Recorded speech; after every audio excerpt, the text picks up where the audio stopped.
Hello everyone, एक बार फिर से एक नए वीडियो में स्वागत है। उम्मीद करती हूँ ये वीडियो ज़रूर पसंद आएगा। अगर कोई भी टिप्स पसंद आए तो एक लाइक करिएगा और चैनल पर पहली बार है तो चैनल को सब्सक्राइब भी ज़रूर कर दीजिएगा।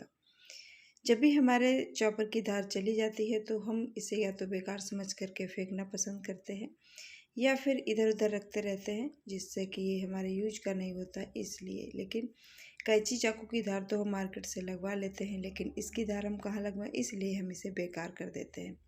लेकिन आज मैं इसका बहुत ही बढ़िया सलूशन लेकर के आई हूँ। आप घर में ही इसकी धार को तेज कर सकते हो। तो चॉपर में मैंने पहले पानी डाल दिया है और ऊपर तक पानी नहीं भरना है, बस आधा पानी डालना है। जिसका ये ढक्कन होता है ना, इसमें आधा पानी डालना है, आधे से थोड़ा कम ही डालना है।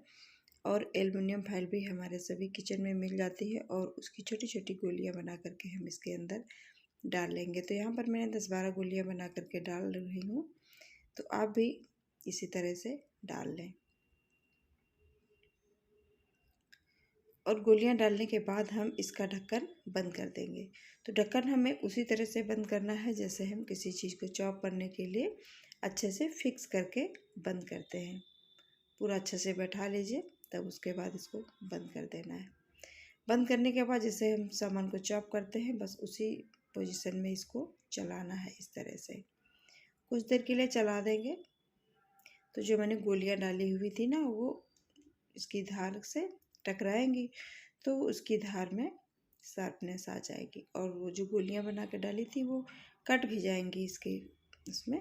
तो आप खोल करके चलो मैं दिखा देती हूँ कि इसके अंदर क्या हुआ है।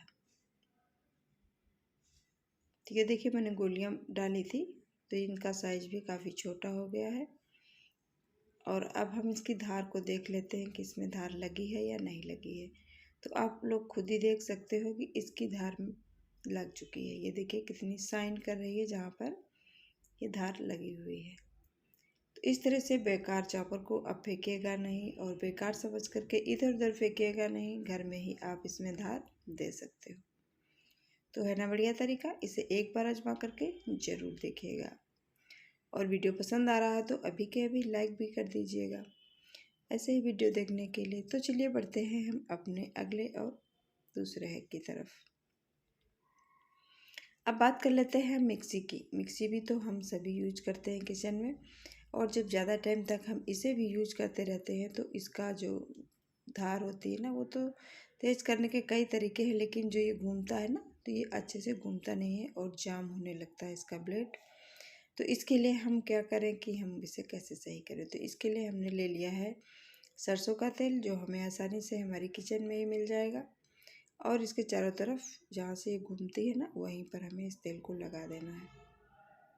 बस लगाने के बाद हाथों की मदद से इसको हल्का सा घुमा दीजिए तो चारों तरफ इसमें तेल फैल जाएगा, जिसकी वजह से ये चिकना हो जाएगा अंदर ना, तो अच्छे से ये घूमने लगेगा। जो टाइट हो जाता है ना, तो इस तरह से आप इसे सही कर सकते हो।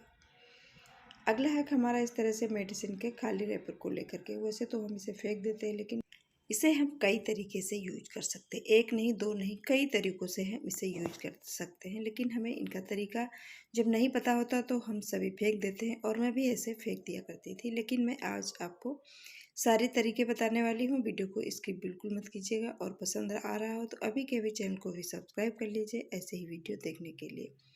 तो पहला तरीका क्या है, जैसे आपके बर्तन जल जाते हैं, जैसे हम चाय बनाते हैं या फिर दूध उबालते हैं और उसमें दूध का जो होता है ना, मलाई चिपक जाती है, या फिर चाय बनाते समय हमारी चाय जल करके उसमें लग जाती है, तो उससे हम इसे साफ़ कर सकते हैं।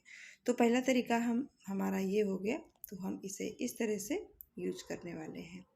अब अगले तरीके में हम क्या करेंगे, जो ये रैपर है मैं लिए हुई हूँ, और इसके अंदर जहाँ पर टैबलेट भरी होती है, और उसको जब हम खोलते हैं ना, जो ऊपर का वो पतला वाला कागज़ निकल करके आता है, उसका भी हम यूज कर सकते हैं। किसी को नहीं पता होगा, और मुझे भी ये बात पता नहीं थी, लेकिन अब मुझे पता चल गया, तो मैं भी इसे यूज करती हूँ और आप भी इसे यूज कर लीजिएगा।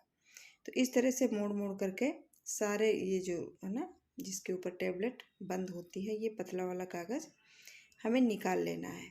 तो सारे कागज़ को निकाल लेने के बाद इस तरह से मैं सारे कागज़ को निकाल करके इकट्ठा कर लेती हूँ।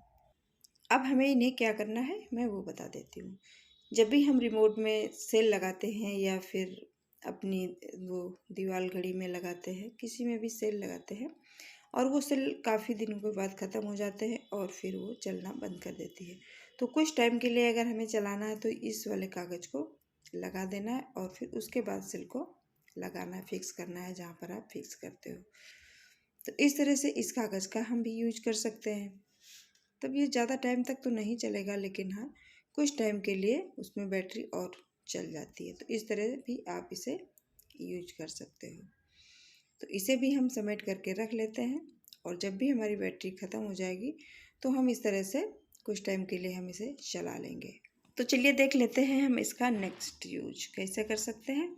तो हमारे यहाँ जब इस तरह की छोटी कैंची होती है तो इसकी धार लगवाने कौन जाता है बाहर। इसे तो हम फेंकना ही पसंद करेंगे कि चलो 10-20 रुपए की मिलती है तो इसे फेंक देते हैं। अब इसमें धार कौन लगाएगा और कितने की भी धार लगेगी, आने जाने का खर्चा। इस तरह से यही सब सोच करके हम इसे फेंक देते हैं और दूसरी नई कैंची हम ले आते हैं।